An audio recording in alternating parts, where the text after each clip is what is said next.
The National Institutes of Health released a study on youth sports this week that shows repeated head injuries are linked to brain disease.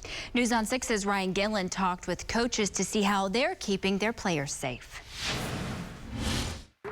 Dalton Bunch stays busy managing his 4 kids' different sports schedules. All of them play lacrosse, and he decided he wanted to take on a bigger role than being a fan. Well, if I've got 4, I should go ahead and help coach. Bunch is the head coach of the Owasso boys varsity team and says it's been a great bonding experience for him with his children and their teammates. But in a full contact sport like lacrosse, Bunch still worries about the safety of his kids and players. 3 of my children have had concussions from other sports and lacrosse. Earlier this week, the U.S. National Institute of Health released a study acknowledging a link between repeated blows to the head and the neurodegenerative disease chronic traumatic encephalopathy, more commonly known as CTE. To combat this, many sports leagues have used baseline testing, which includes a check for concussion symptoms, as well as balance and memory assessments. Stephen Eaton serves as the director of youth football in Owasso and says in order to play, kids have to complete this test. One thing we do is we always make sure that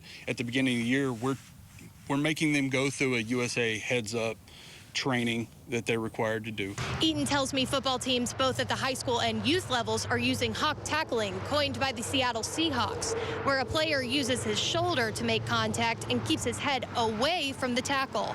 The goal is to prevent head injuries, and Eaton says they've noticed a difference since making a change in their approach. Well, we've had 2 concussions, and that's awesome. That means that our coaches are doing their job in making sure that the kids are taking their heads out of the tackle. In Owasso, Ryan Gillin, Oklahoma's Own, News on 6.